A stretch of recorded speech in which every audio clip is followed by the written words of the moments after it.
Hey, good evening, everybody. This is Born Political. I'm your host, Joe Cruz. We've had a bunch of different shows, a lot of great guests. Tonight's going to be a little bit different. My guest that I had scheduled for tonight, he had something come up late, like we all have. We're a very, very busy time right now. So I am going solo. You're going to get me for the next half hour. Hopefully you'll stick around. I usually have these great guests that I know a lot of people tune in to listen to. But we normally would cancel. Oftentimes, if someone can't make it, we just push them out and I do it another day. And we play one of the great shows that we've done earlier. But there's so much going on, so much to talk about. I wanted to take some time to touch on some subjects that mean a lot to me, especially with the work we do with Community Speaks Out.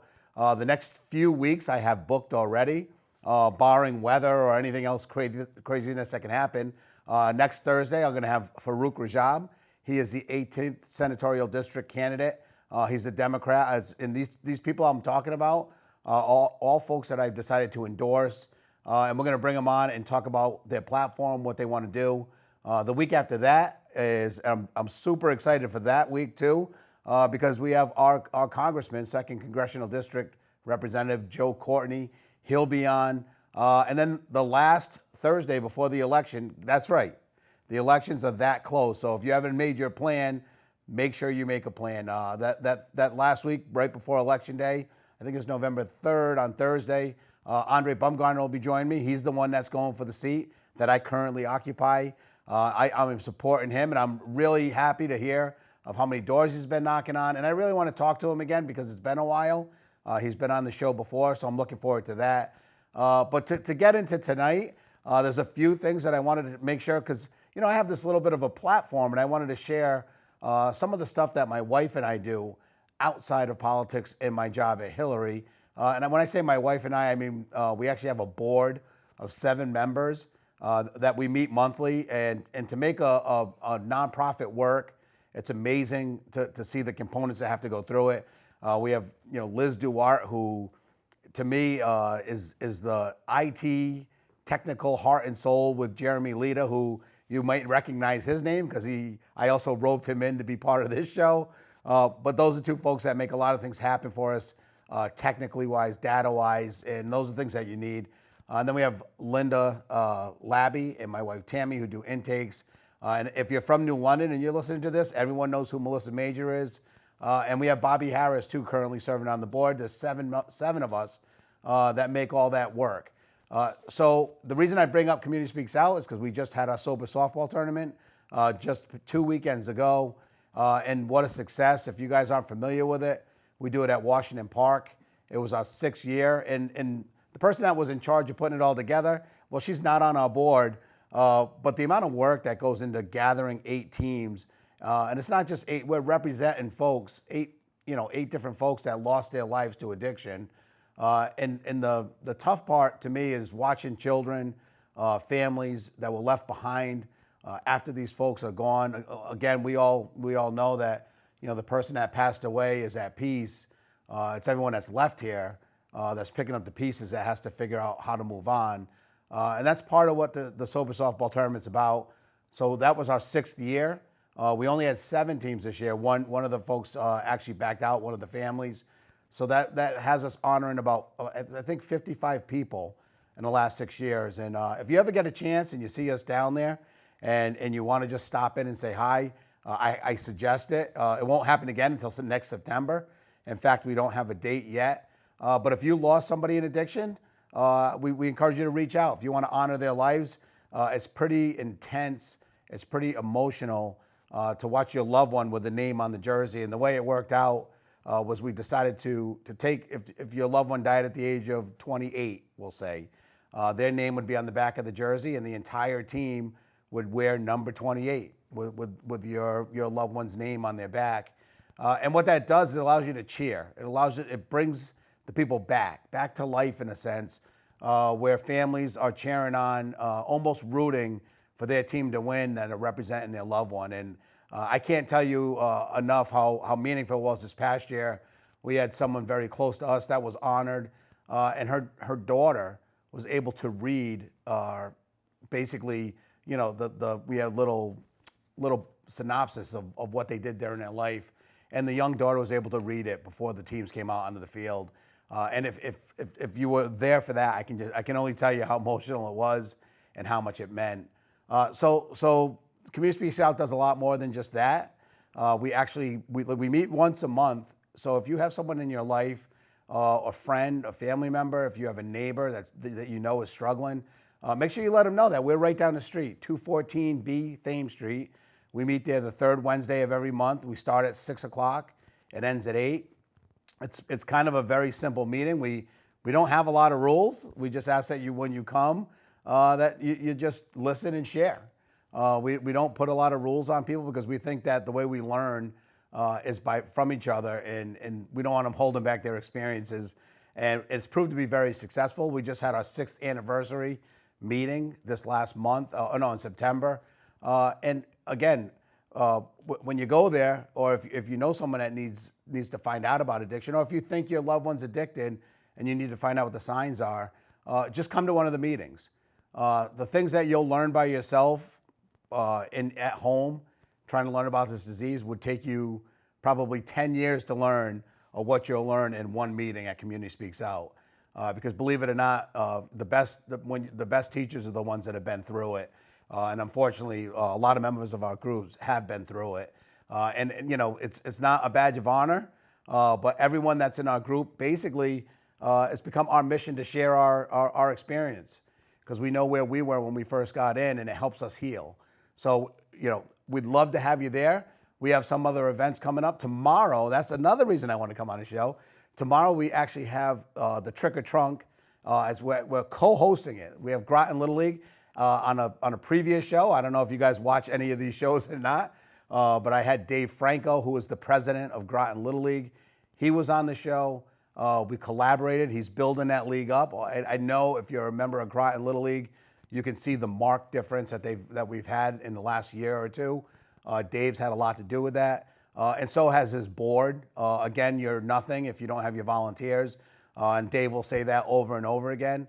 But we were able to collaborate. His wife, Rachel Franco, who's a town councilor, we all got together, and Community Speaks Out is going to host the movie. And I can't think of the name of the movie. I never saw it, and I'm getting yelled at. Oh, Hocus Pocus. So now you'll know why people are yelling at me, because I actually never seen the movie.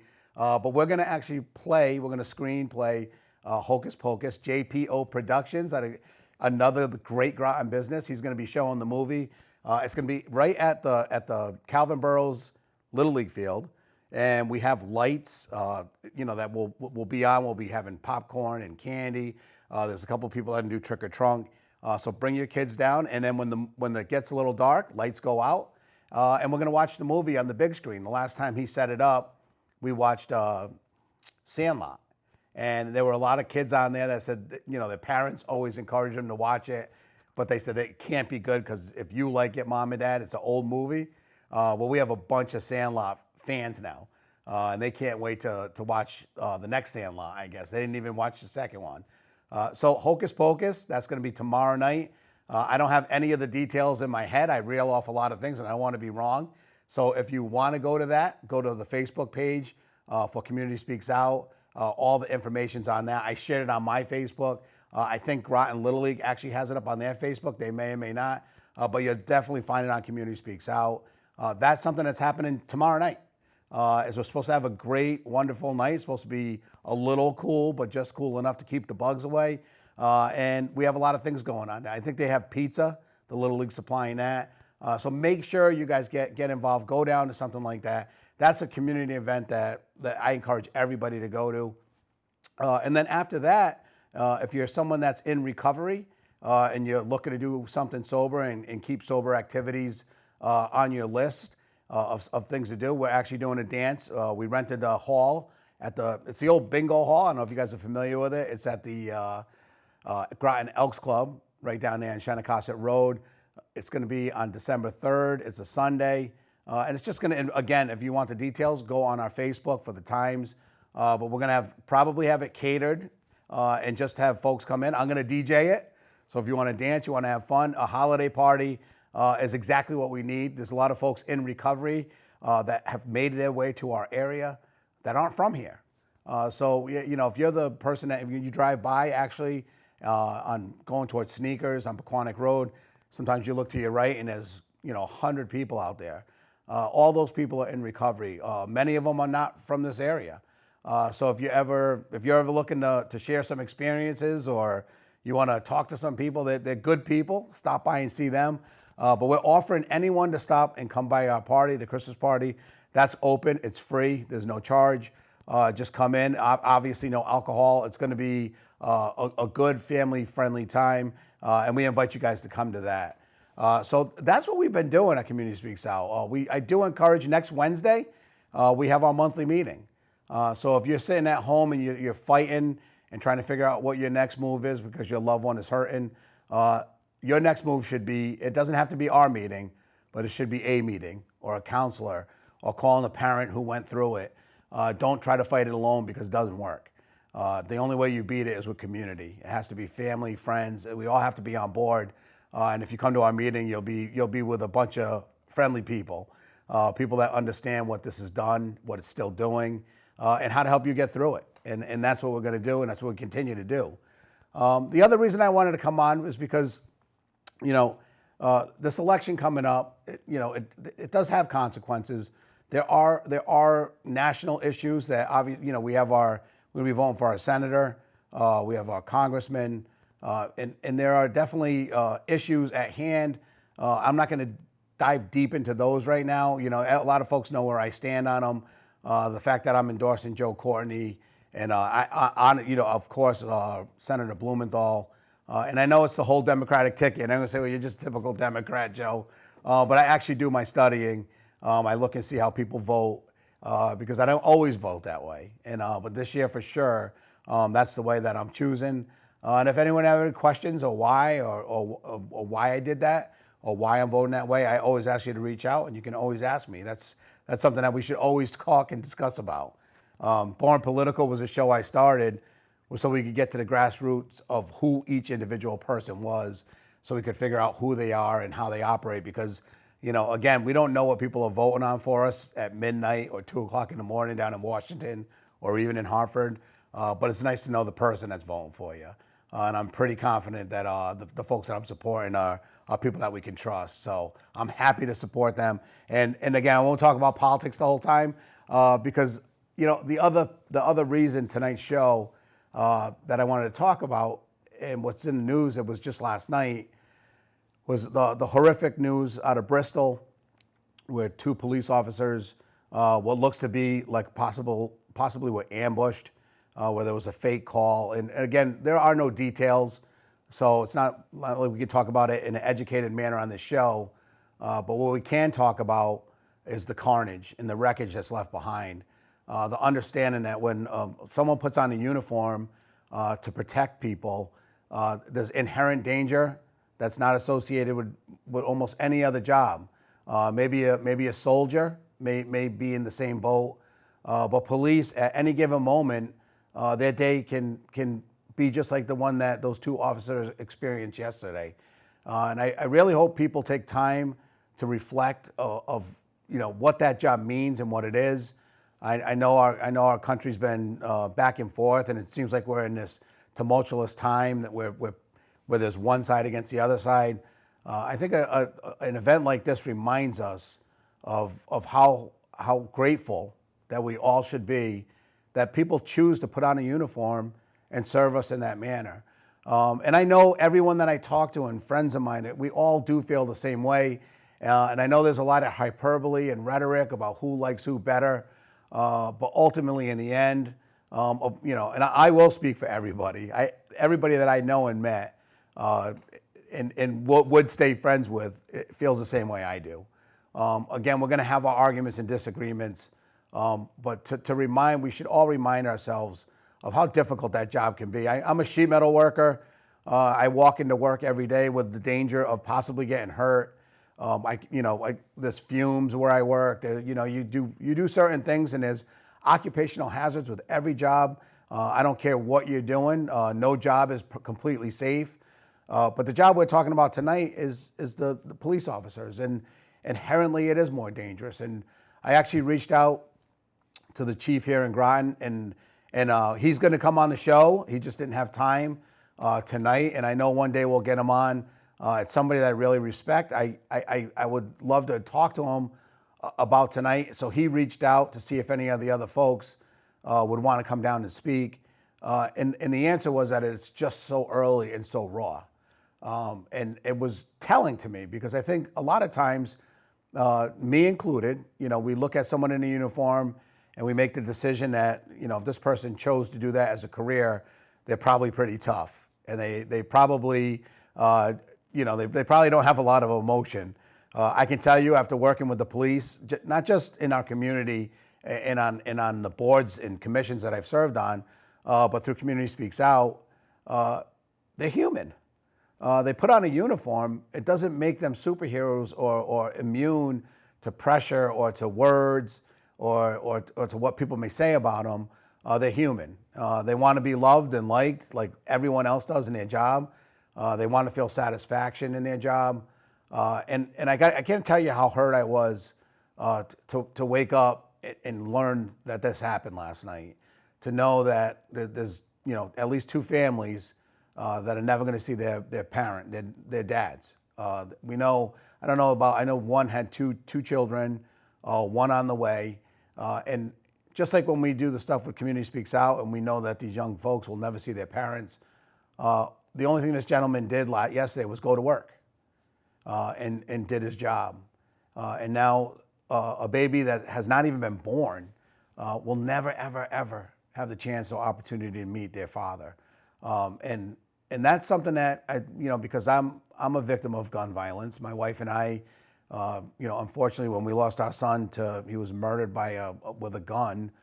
We had different groups call us. It was survivors of homicide, survivors of domestic violence, grief groups, and we've partake in all of them. And I suggest anyone that's gone through what we have to do the same. But now my mind goes right back to my night. And I know my wife does too. Whenever we hear something horrific like what happened last night, we automatically go right back to that night. And that morning when we found out we never see our loved one again, that time comes right back. It's like it never went away. And we know that this family is going to have the same conversations we had. And we know that the community is going to support them like we were supported. But it doesn't change the fact that you're never going to see your loved one again. So for us to know that, people say, I've been forced empathy because my empathy is grief. It comes through because I understand, because we've been through it. We walked the same path that these people walked. It's not a path that I wish on anybody. It's a path that you don't choose to take, but it's a path that you get put on. And I hope that folks reach out because for my wife and I, it was the community that floated us. It's what kept us alive, kept us going. And I know these police officers. I know just by the show of force that I saw on the news today, where they had the line of the officers just followed the casket to the medical examiner's office. And they said you couldn't see the end of the line. We know that kind of support is helpful. We know that the support that you get, especially when you're part of a grief group, you understand that your grief is forever. The support doesn't always last that long. And it's not the intention of our loved ones and friends and family, but they're not living with the grief that the person that was affected lives with it. They live it in a different way, and they tend to move on. So, I think when people have experienced grief like that, they understand what should be said or could be said, and the people that haven't, they look for the right words, the right things to say, and I can tell you in advance that there's really not much.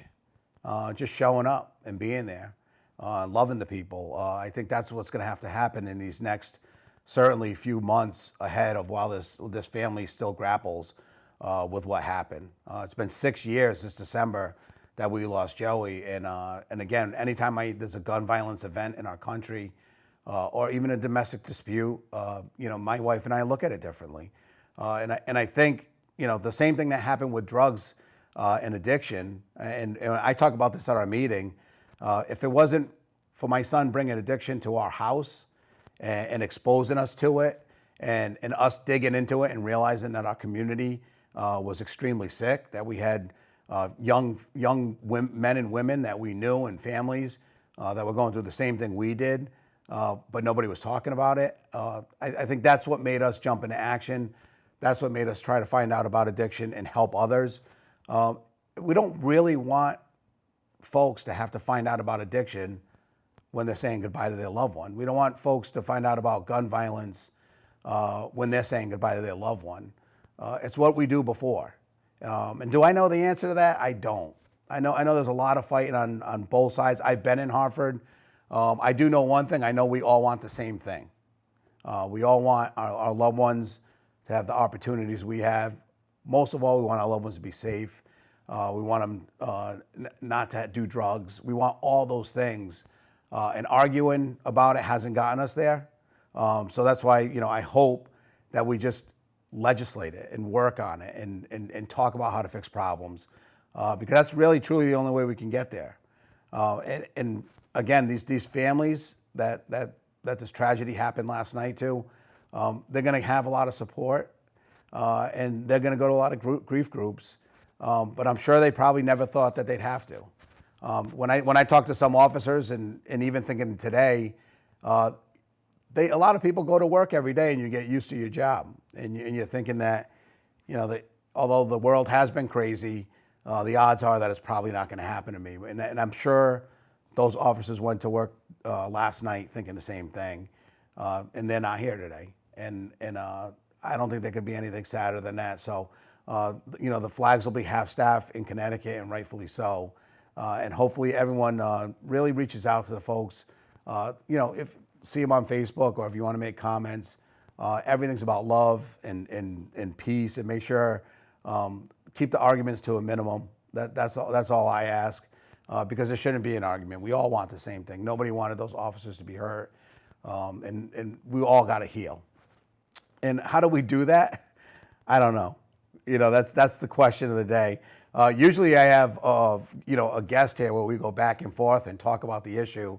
But it's all coming from my heart tonight because, I've been so intertwined with all these situations that are happening. And how do we solve it? I think I talked about it earlier in the show. We solve it by doing a trick or trunk and getting families together with community.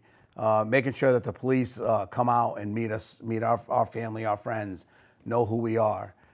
For us, in my relationship with the police, why has it been so tight? When I first, everyone knows that, they go, Joe, you used to have all kinds of problem with the police when you were young, and now you're best friends with them.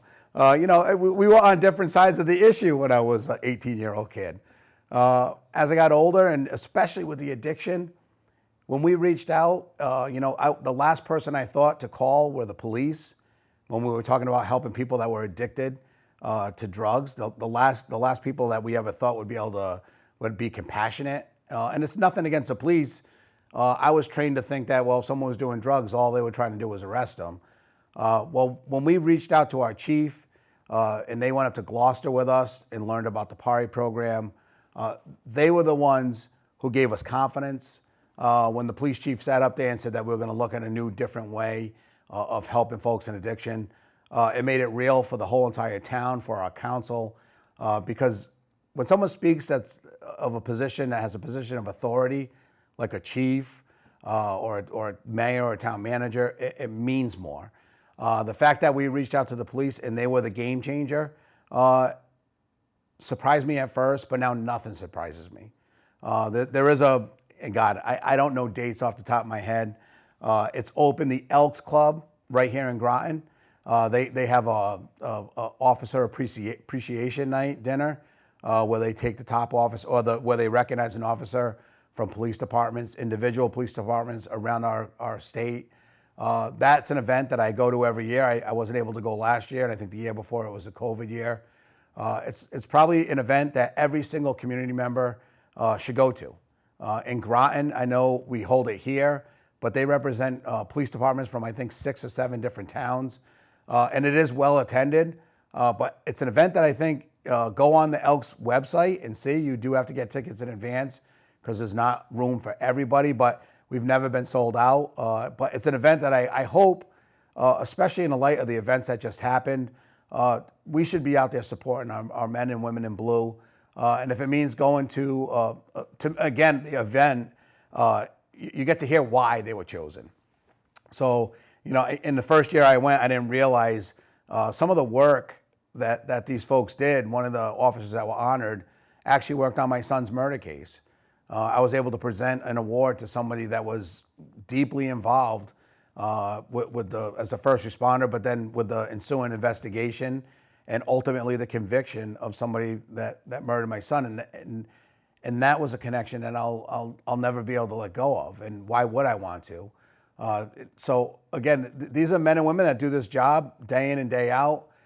We don't get to understand what they do, just like they probably will never understand what I do with sheet metal. There's intricacies that they'll never learn. But there's little things in police work that happen where I think from the outside looking in, a lot of times we say, well, my job's hard too. Well, all of our jobs are hard.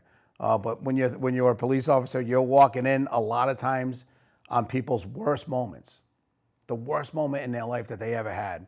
Whether it was a domestic dispute with their spouse, or they hit rock bottom and they were drinking and driving and they got caught, or for whatever reason they're at their lowest point in their life, and the person that's dealing with them, ultimately, usually, are the people in blue. Men and women that have to walk up and walk into these situations again. And without knowing what the situation was yesterday, we can't comment on it. But we do know that it wasn't a good one, and that's something that they just walked up to, because that was their job. So that's where we'll leave you tonight. There's not much else to say about what they have done for us. Hopefully, anyone that's watching this show or listens to it later, because this will be on podcast later on. Make sure you guys, when you see your police, and we've done this through our addiction group, we've able to bring people that were saved, Narcan, by police, by firefighters. We've been able to bring them back, the parents, sometimes the folks that got brought back, and we've gone to police stations and they've been able to thank them directly. That's the connection. That's the solve. These folks need to know that they're part of our community. We know they are, but we got to recognize it. Nobody wants to do a job where they're not being recognized at all, ever. And it seems like more and more, the only thing we talk about are bad things. Well, there's a lot of good things that happen every single day in our community. And a lot of times they're driven by the men and women in blue that serve us. And hopefully, we can mend whatever hard feelings this country seems like we've been going through. I can guarantee the men and women in blue that we're all with you. I know there's a lot of people with different funny ideas, but ultimately, especially on a night like this, we are with you, and we're thinking of you, your families, and we please make sure you know that we all love you. And reach out to your local departments. If you're listening to this, give them a call. Stop in, buy someone a coffee, stop in the department, stop and wave to them. They need our help right now. This is Born Political without a guest this week. I will see you guys next week. The next 3 weeks, again, we have Farouk, Joe Courtney, and Andre. I am looking forward to talking to you guys. I'm going to talk some policy. We will see you guys next week. Thank you.